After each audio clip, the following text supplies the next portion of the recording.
श्री स्वामी समर्थ. स्वामी कृपेने तुमच्या सर्व इच्छा मनोकामना पूर्ण हो. आज आहे मौनी अमावस्या. या अमावस्येच्या दिवशी जर आपण काही उपाय केले तर ते उपाय खूप प्रभावी ठरत असतात.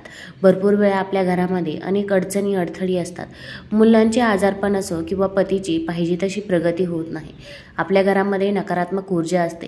तर ही नकारात्मक ऊर्जा दूर होण्यासाठी कोणते उपाय करायचे ही माहिती मी आज तुम्हाला या व्हिडिओमधून देणार आहे. हिंदू धर्मात पौर्णिमा आणि अमावस्या तिथीला विशेष महत्त्व आहे.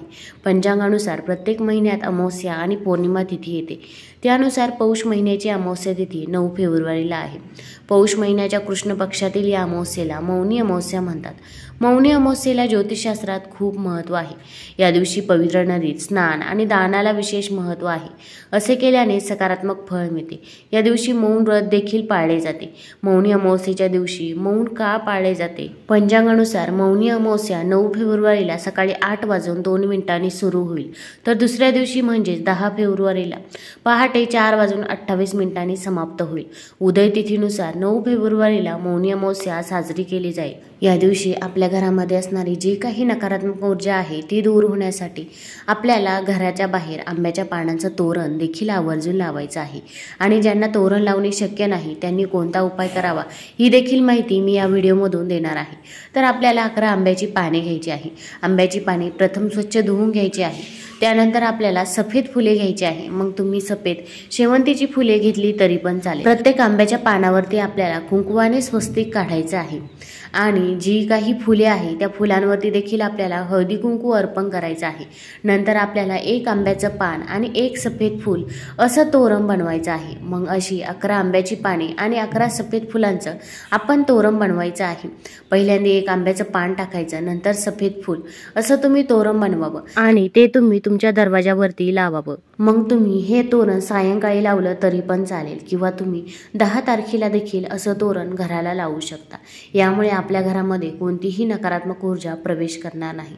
तसेच आपल्याला दुसरा उपाय करायचा आहे, तो म्हणजे आपल्याला कापुरासोबत काही वस्तू जाळायच्या आहे, ज्यामुळे नकारात्मक ऊर्जा पूर्णतः दूर होईल.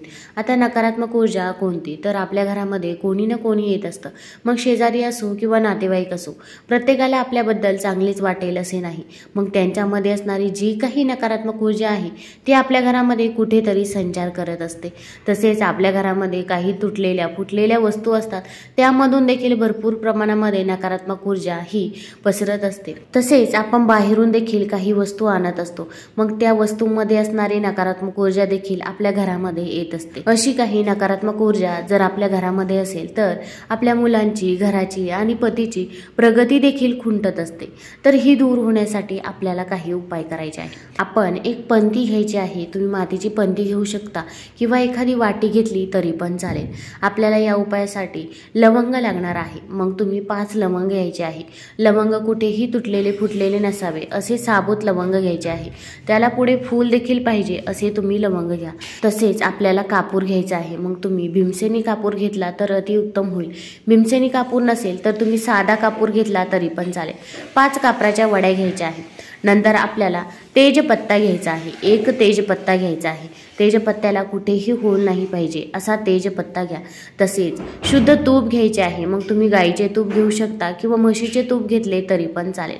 आपल्याला ह्या सर्व वस्तू एकत्र करायच्या आहे आणि यांचा जाळ आपल्याला आपल्या घरामध्ये करायचा आहे. मग तुम्ही देवघरापुढे हा जाळ करायचा आहे आणि हा जो काही धूर आहे तो आपल्याला सर्व घरांमध्ये पसरवायचा आहे. अगदी घरातील किचनमध्ये, बेडरूममध्ये, हॉलमध्ये, गॅलरीमध्ये देखील तुम्ही हा धूर पसरवायचा आहे. आपण जेव्हा हा धूर पसरत असतो तेव्हा आपल्याला एका मंत्राचा जप करायचा आहे. तो म्हणजे ओम नमो भगवते वासुदेवाय नमः. ओम नमो भगवते वासुदेवाय नमः या मंत्राचा जप हा आपण चालूच ठेवायचा आहे. तुम्ही अगदी भिंतींना देखील ही जी काही पंती आहे ती टच करायची आहे. हे सर्व झाल्यानंतर आपल्याला देवापुढे बसायचं आहे. तुमच्या अडीअडचणी, अडथळे सर्व सांगायचे आहे. मुलांची जर प्रगती होत नसेल तर ते देखील सांगावे. भरपूर वेळा आपल्या मुलांची प्रगती ही खुंटत असते. मुलांना अभ्यास करून देखील पाहिजे तसे मार्क्स हे मिळत नाही किंवा त्यांचे अभ्यासामध्ये लक्ष लागत नाही, नोकरी मिळत नाही, हे सर्व तुम्ही देवापुढे सांगायचे आहे. तुमची नक्की जी काही इडापिडा आहे, नजरबाधा आहे, ती पूर्णतः दूर होईल व घरामध्ये सुख, शांती आणि समृद्धी देखील नांदेल. त्यानंतर ती पंथी तिथेच ठेवायची आहे. नंतर तुम्ही दुसऱ्या दिवशी ही पंथी उचलायची आहे. यामध्ये जी राख आहे ती निर्माल्यामध्ये टाकायची आहे किंवा तुम्ही एखाद्या झाडाखाली देखील ही राख टाकू शकता. तसेच या दिवशी भगवान विष्णूंचा ओम नमो भगवते वासुदेवाय नमः हा मंत्र आपण 108 वेळा जरूर म्हणायचा आहे. तुम्हाला म्हणणे जर शक्य नसेल तर तुम्ही मोबाईलवरती देखील लावून देऊ शकता, पण आपण या दिवशी याचे श्रवण जरूर करायचे आहे. यामुळे आपल्याला भगवान विष्णूंचा आशीर्वाद हा मिळेल. तसेच तुळशीसमोर देखील आपण संध्याकाळी दिवा प्रज्वलित करायचा आहे. मग एक प्लेट घ्यायची आहे, त्यामध्ये थोडेसे तांदूळ टाकायचे आहे. तांदूळ अखंड असावे, त्यावरती हळदी कुंकू अर्पण करायचं आहे आणि नंतर तुम्ही शुद्ध तुपाचा दिवा तुळशीसमोर प्रज्वलित करायचा आहे. दिव्याला देखील हळदी कुंकू अर्पण करायचं आहे आणि मग तुम्ही ओम महालक्ष्मी नमः या मंत्राचा जप करायचा आहे. तुम्ही 11 वेळा हा मंत्र म्हणायचा आहे. तुमच्या अडीअडचणी तुळशी मातेला सांगायच्या आहे. तुम्हाला या सर्व समस्यांपासून नक्की सुटकाही मिळेल. तुम्हाला जर हा व्हिडिओ आवडला असेल तर चॅनलला लाईक करा आणि सबस्क्राईब देखील करा.